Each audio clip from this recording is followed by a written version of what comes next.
Hi, welcome back to my next ranking the songs video. We have another 2-for-1 special um playlist for the ranking the songs videos in the description box. Please check them out if you are so inclined.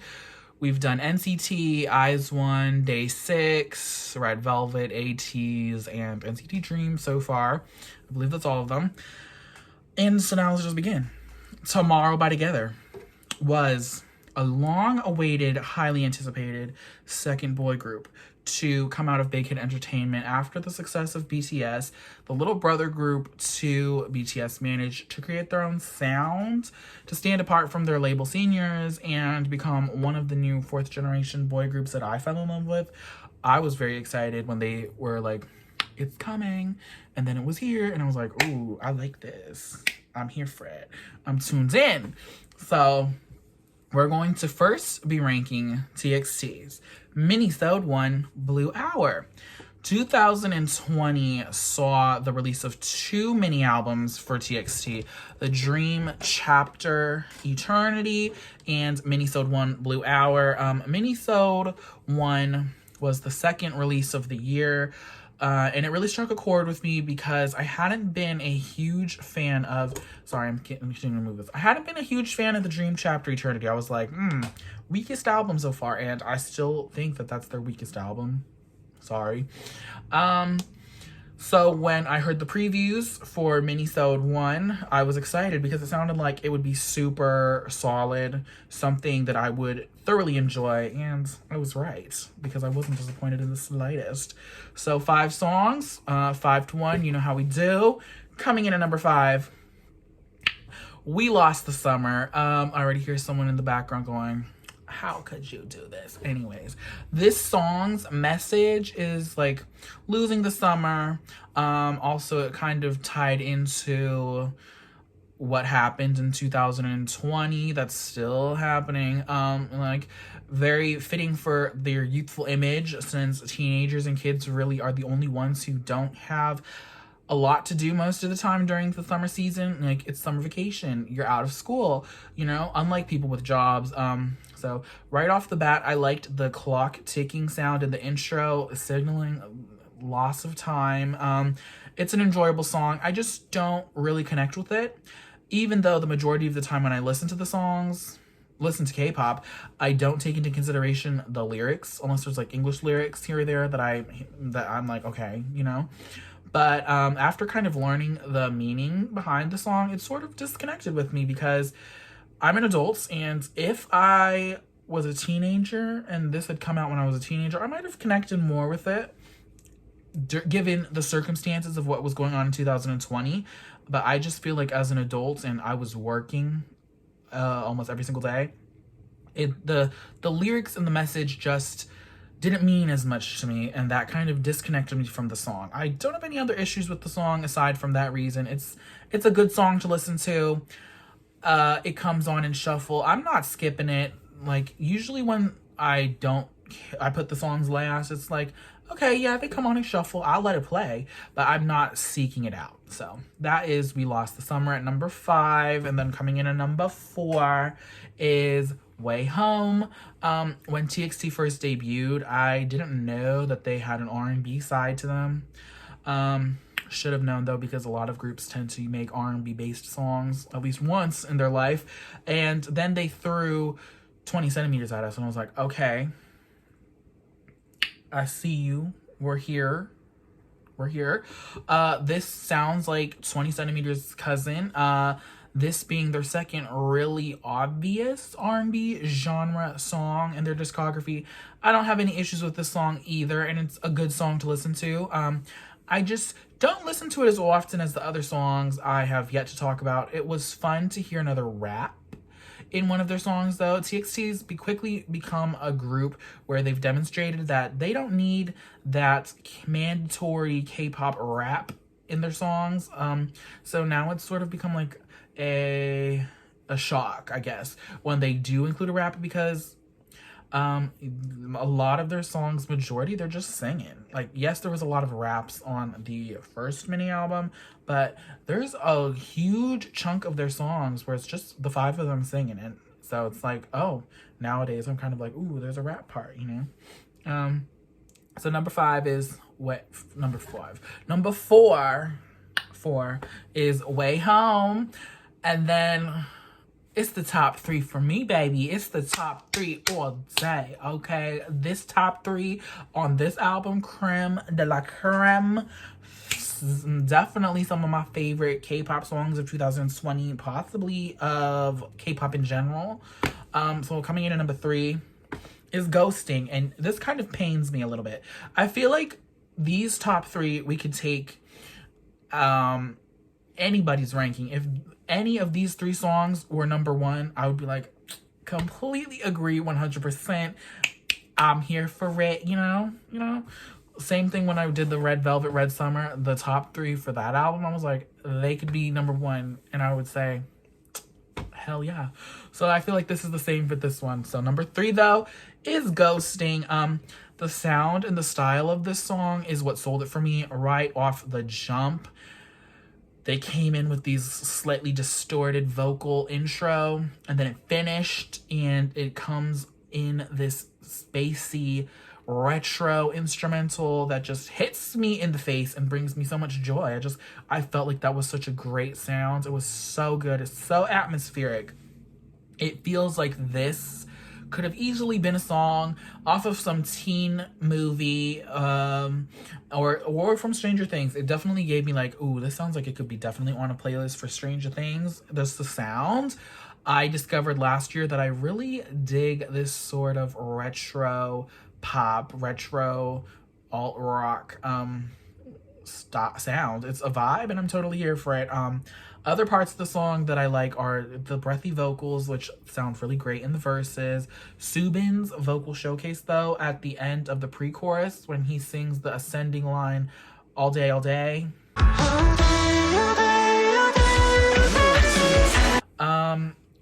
Great. The chorus itself, because it has the beautiful atmospheric galaxy sounding instrumental washing over you as the lyrics are for the chorus that we're singing, it's just a gorgeous sounding song.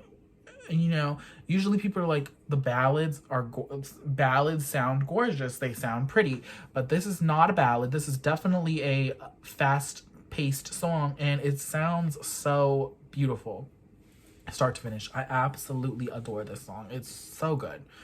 So number three was Ghosting, and then coming in at number two is Blue Hour. Following Ghosting's more retro sound, they gave us this retro sounding title song, Blue Hour. I feel like they definitely took inspiration slightly from Dynamite in giving us a more throwback pop sound, which was definitely the defining trend of pop music last year in general, K-pop and otherwise.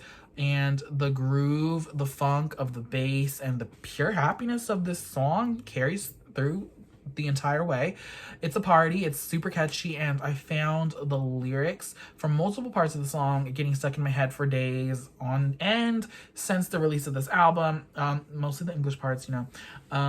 I found it a breath of fresh air and was happy that TXT continued to expand their musical styles in their albums and their title songs. Stacking all their title songs together, you'll find that none of them sound the same. They're all completely different, and I really enjoy that aspect. They may sometimes give you the same emotion, like, we're happy, you know, but they never sound the same, but they all scream that this is TXT, so I really love that.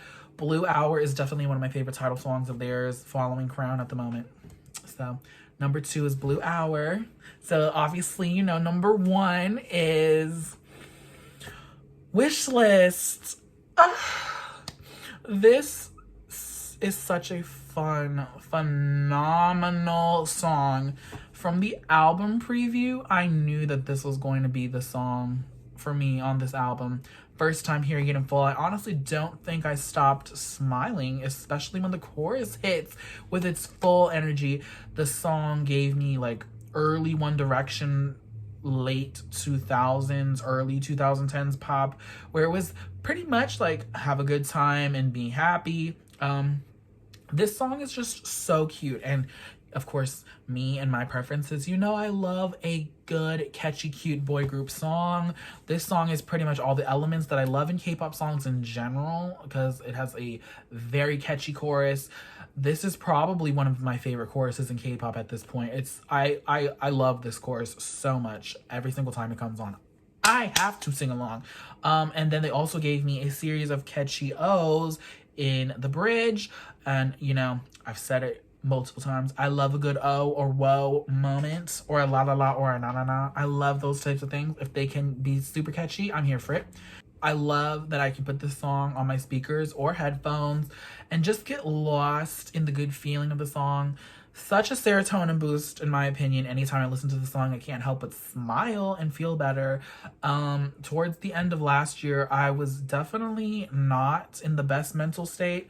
I was very upset and miserable most of the time, and this song really helped me feel better about how crummy my life was making me feel on the daily. I was like, oh my gosh, nothing is going the way I planned, nothing is going right, what is going on? And then, you know, I listened to the song and I would feel a little bit better. So number one is Wishlist for a plethora of reasons. The song is super catchy and just now holds a special spot in me heart. So that is the ranking for TXT's minisode 1 Blue Hour. And now we're going on to the second. I said it was a 2-for-1 special, baby. And yes, this is technically a full-length album, but it's so short. It's only 8 minutes. It's less than 30 minutes in listen time. So we're going to call it a 2-for-1 special. And we're going to be talking about the Chaos chapter Freeze. Well, I mean, you already knew that from the title, but, you know, I'm still a little confused as to their album names. Are they going to give us more minisode albums in the future? Maybe those are like the in-between albums for their chapters. Like, we finished the series of the Dream chapter. Here's a minisode. Now we're moving on to the Chaos. And then after Chaos is done, they'll go minisode number 2. Maybe? I don't know. I don't keep up with the lore. I only care about the music, and I'm not smart enough nor have the time to catch the lore in their music videos, in their teasers, in their previews, or look it up. I don't have time for that. Anyways, this is TXT's second full-length album, 8 songs. Full-length album, and they followed up minisode 1 with a incredible solid album that's definitely one of my favorite albums of 2021 so far. Okay, 8 songs, no intros, no outros, no interludes, no BS. Still too damn short for a full-length album in my opinion. I'm just saying. Like, tangent real quick, BTS can have Map of the Soul 7 be like 17 or 18 songs, and then here is TXT's second full-length album. Enjoy your 8 songs. Okay, so anyways, coming in at number 8, we have Ice Cream.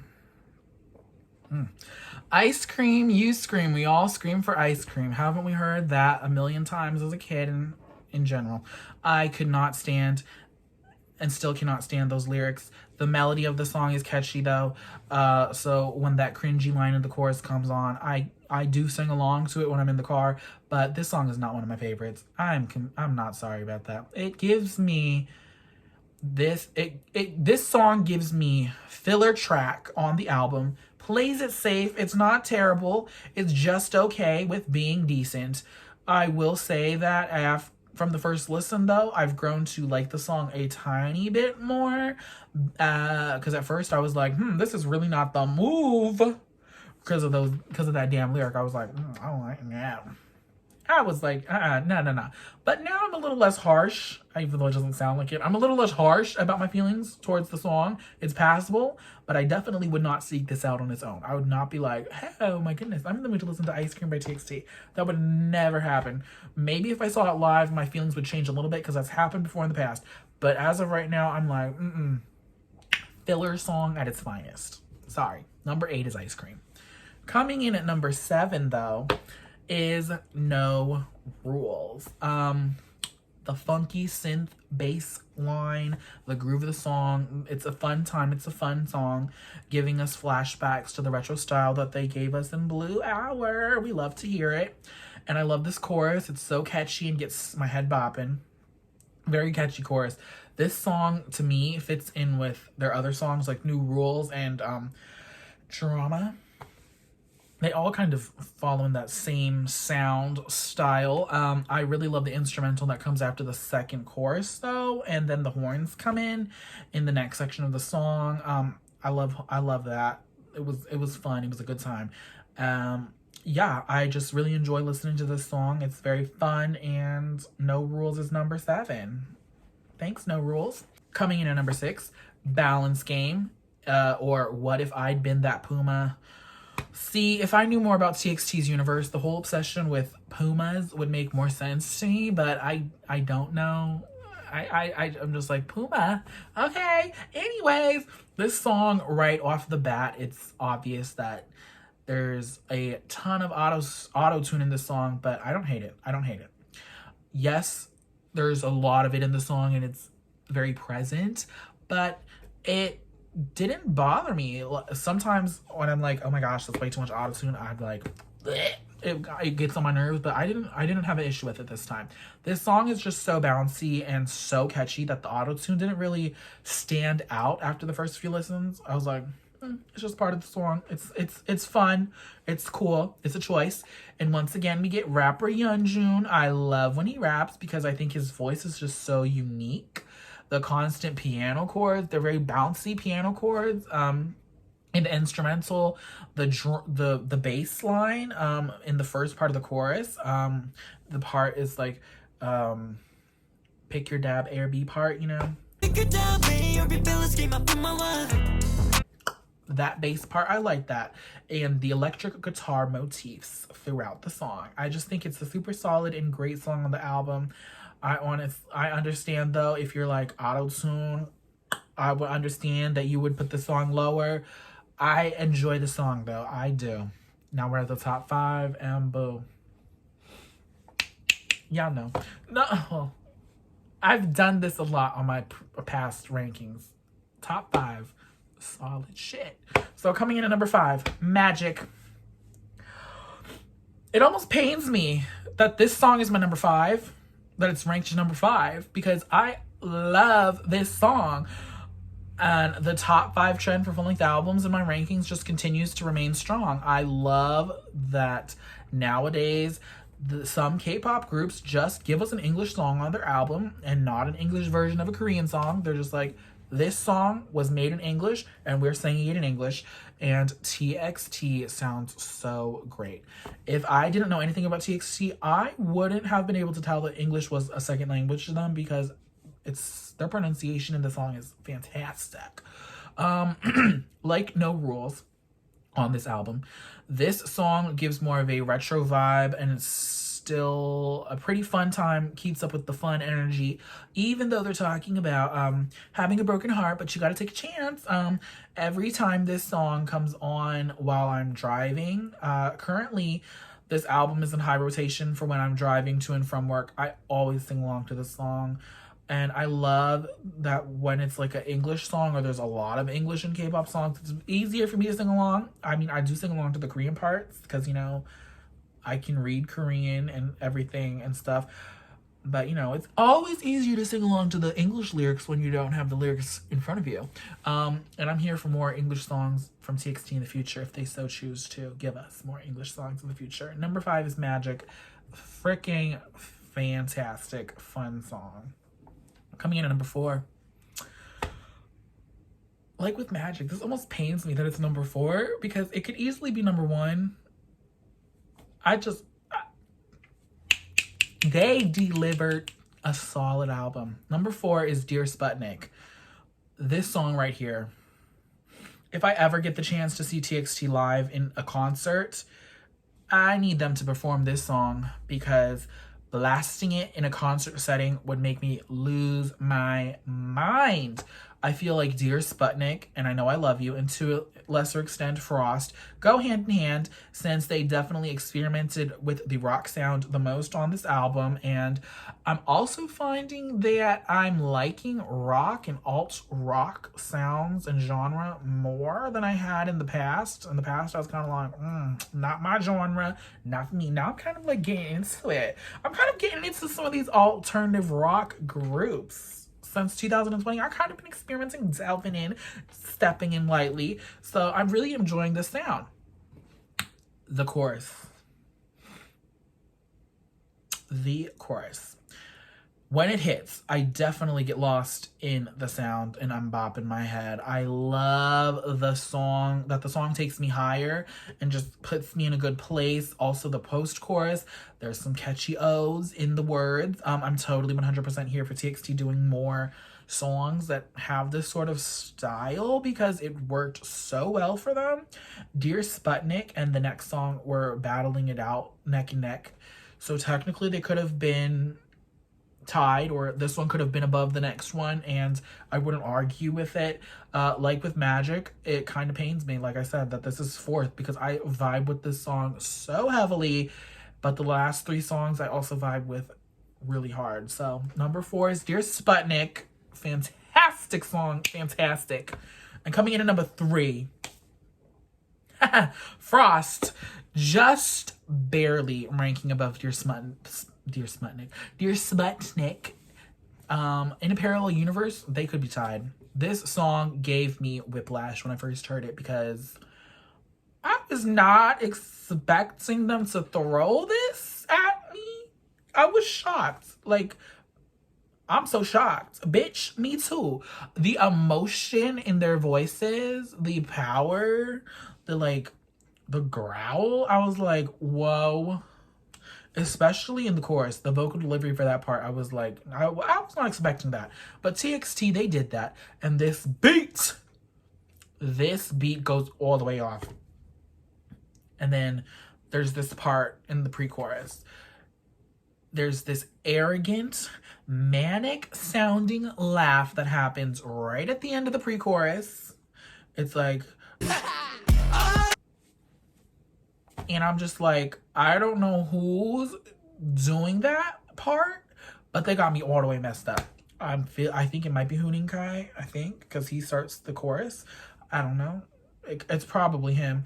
But, like, excuse me, because no one needed you to act so loud. What were you so loud for? For what? For a purpose. What was the reason? What was the reason? You know, what was the reason? Sorry, I just screamed. If you know what was the reason, that is a very early, before she was like real poppin' Cardi B clip from Love and Hip Hop. Also, they gave us this super solid outro. Like, this is an outro. Outro. It's not 2 seconds and boom. This is an over 20 seconds of that nasty beat that's been bumping in the background. And then they just end the album entirely with this, like, electronic computer voice that's like, goodbye. I just loved it. Number 3 is Frost. The sound, bitch. Whoa. And then coming in at number 2 on us is Anti-Romantic. First off, the lyrics, because they're so heartbreaking, but also so relatable. Basically, they're talking about being scared of being in love and falling in love, not believing in love anymore, and it just kind of struck a chord in my heart. I was like, ooh, I felt that. And then moving on from the lyrics, the instrumental. It's such a mellow song. I wasn't expecting them to give us such a laid-back opening song, because all their opening songs before this have been very much fast up tempo. But they did what they had to do, from this beat to the plucked pizzicato strings throughout the entire song. And then these beautiful vocals. I personally don't think they get enough credit for their vocal delivery, and they should, because they're so gorgeous at times. When they showcase them, they're really great. Like, sometimes it sounds like a little breathy and very delicate, and it just sounds very captivating to me. So this is such a gorgeous song. And then, like, I feel like the general theme of this album for the most part was like angst, because there's a lot of angsty sounding songs on this, and it got to me because I'm not a very angsty person in general, but I love reading angst in my stories, fan fiction, and YA, and I just love angsty sounding songs. And it also, if you didn't see their showcase performance for this, I highly recommend you do, because it was very beautiful. So number 2 is Anti-Romantic. Gorgeous song. And so you obviously know number 1, I Know I Love You. Oh, featuring Sori. Ow! Like I said with Blue Hour, they have yet to give us a title song that sounds like the last. And holy crap, I was not expecting them to go off like this. But this song is incredible. It sounds so powerful. It's so emotional and such a different sound. I didn't know they had this much in them to pull off a song that was so wow. Like they completely snapped. Especially Taehyun. His vocals when he sings the I know it's real, I can feel it. And also the I know I love you. The growl, the rasp. He definitely was a standout vocal on this song. Also, the vocals in the post chorus where they share that part, the say you love me, with Sori.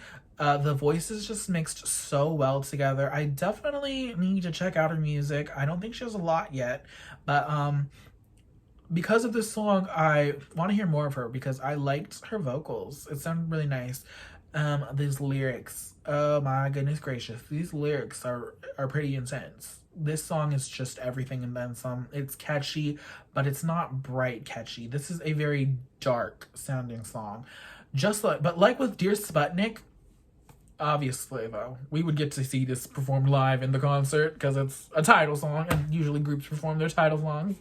But just from blasting this in my ears, I can only imagine how amazing this would be to hear it blasting through the surround sound of a concert arena and everyone singing along. That would be a freaking musical moment to last a lifetime. That would be a whole entire moment. She needs a moment. She needs a moment.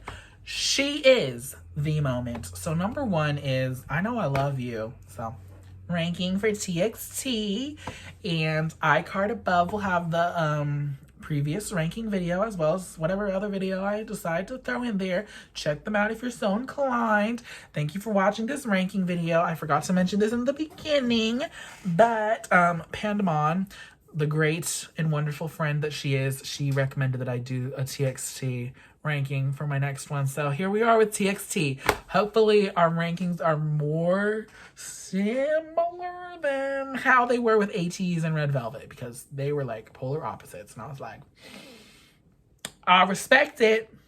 I don't agree, but I respect. I politely disagree. Anyways, thank you for watching this. If you would like to suggest an album that you want me to rank, leave it in the comments like always. What are your favorite songs off of this album? What are your rankings? Your thoughts and opinions, and I will see you on the next video. K-Town For You can suck an egg because they literally said they're not getting these freaking EXO albums back in stock until the end of the month, but people are still getting their shipped out, so send mine out because bitch, I'm waiting. I feel like this is the last thing I have to say. I feel like since K-Town For You flubbed with the Red Velvet restocking fumble that happened earlier this year, SM was kind of like, fuck you, K-Town For You. They're kind of like, we're going to give you what you get, and you're going to take a long-ass time to send out your album orders. I feel like SM now has it out for K-Town For You because I have no issues with K-Town For You. They're very prompt with their shipping for the most part when I order albums from like other groups. But every single time I've ordered an SM group from them, they've had to take longer than usual because they're like, we don't have enough in stock. And I'm like, well, that's not my problem. You're not going to give me a refund. You're going to give me my shits. So we're waiting for those damn EXO albums. And speaking of EXO... Kung Fu Solo is coming at the end of July, bitch. We're ready. We ready. Okay, bye. Oh my gosh.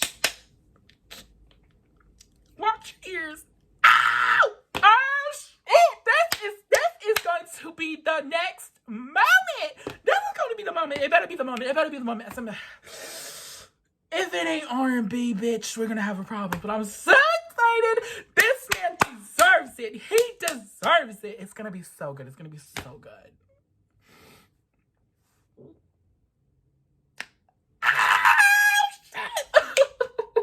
I'm just so excited.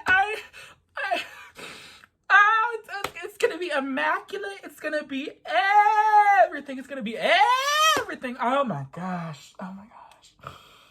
I'm so sorry. This is not the video because I'm totally detracting from TXT at this point, but I'm just so excited for Kyungsu's solo because it's going to be his vocals. I just want to know what style is. What's he gonna sound like? Like, what are you gonna do? What are you gonna do? What are you gonna throw on us? What are you gonna get to the girls?